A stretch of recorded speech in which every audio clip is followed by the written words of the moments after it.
This is the Bristol most of us are familiar with. Stop-start traffic.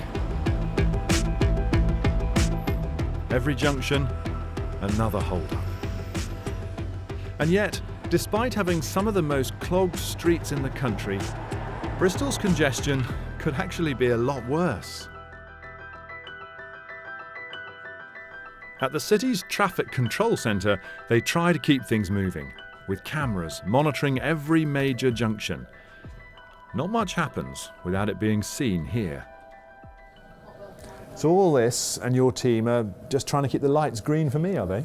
The idea of the system is to smooth the flow as much as possible, is to keep your journey flowing. It's based around essentially reducing pollution, because there's less pollution when you are flowing smoothly than when you're stopping and starting. Sensors hidden under the tarmac detect traffic patterns and adjust traffic light sequences accordingly. But even then, it doesn't take much to disrupt the smooth flow. Bristol works relatively well if we don't have anything going wrong. As soon as something goes wrong, we have no spare capacity. So when you have an incident, there's very few places that the traffic can go to. The system allows Bristol's roads to carry substantially more traffic than they otherwise could. Without it, the city would be at a standstill. A few years ago, the system broke down for a day and the whole city centre gridlocked. It has a very significant impact on how the traffic operates. So keeping on top of Bristol's road network has its limits, and there isn't room for any more traffic. But what if the answer is not getting rid of the cars, but drivers?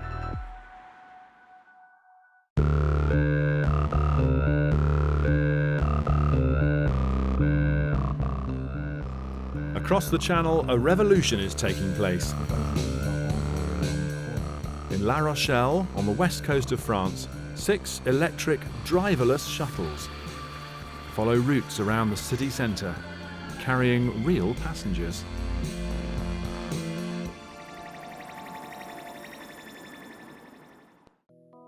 Okay, so this is where you do all your magic, Arno? Yeah. It's part of an experiment called City Mobile 2, operating in several European countries. What exactly is so special about this? Where are the special secret bits? Here we have the height of the vehicle with ultrasonic sensors that can detect people in volume. Here we have laser beam that can detect people at long range. And finally, we have a bumper that is the final safety system. If you press it, the vehicle stops immediately. What do we have up there?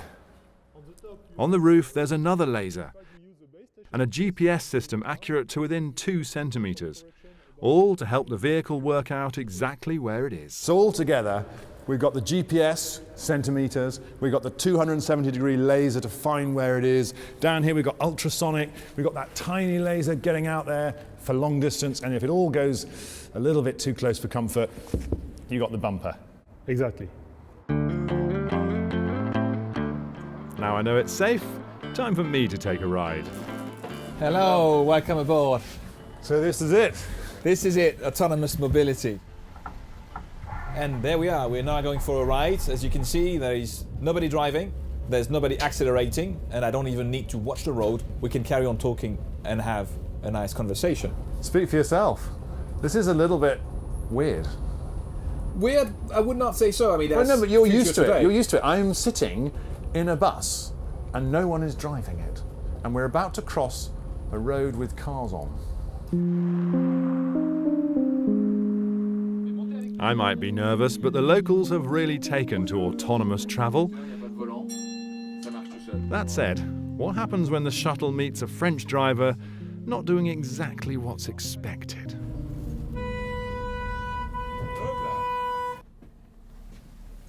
Now, this is very interesting because the vehicle stopped by itself. We didn't have to intervene. It came into our safety zone. So we had an emergency stop, and there we are. We're going off again. There is no more any obstacle. We're going back off. She's talking to the police up there. She's a bit She's probably going to get fined because she's probably not allowed to drive on these roads. So the sensors appear to work. But here on Inside Out West, we like to be absolutely certain of these things. That is close. You know the theory, you know it's got sensors and all sorts of clever stuff, but that's very close. Back on board, Manuel tells me where he thinks driverless technology is heading in the future. So it's great having one or two of these things, but is your dream to have hundreds, thousands?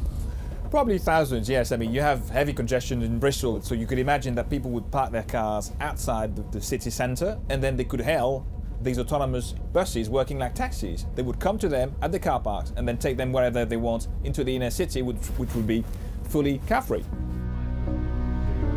Manuel thinks that driverless vehicles could replace privately owned cars in cities altogether. That would mean fewer vehicles on the roads, so less congestion and lower emissions.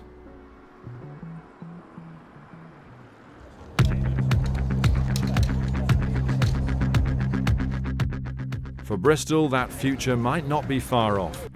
The city's been awarded a share of £19 million of government funding and 3 years to come up with something driverless.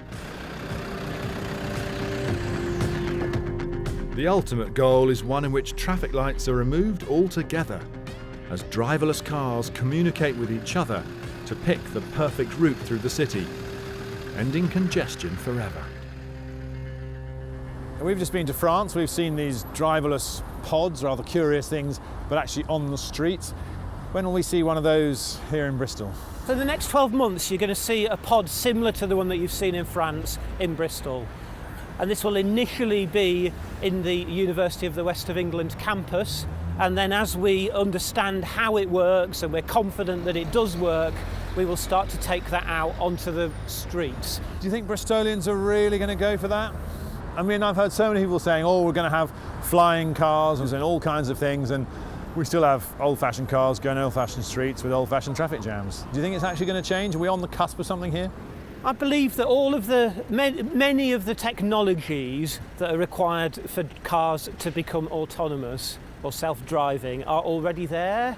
The really difficult bit is that this is quite a disruptive idea. It disrupts your relationship with your car. It disrupts me as a pedestrian in terms of knowing what the rules are.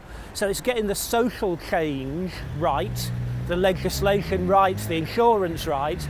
But I think the technology is far more mature than perhaps you're suggesting. Bristol's roads are very nearly at capacity, with clever technology the only thing preventing gridlock. In driverless cars, there is a green solution that could end congestion. It sounds a radical, almost impossible step, but perhaps it's not as far off as we might think.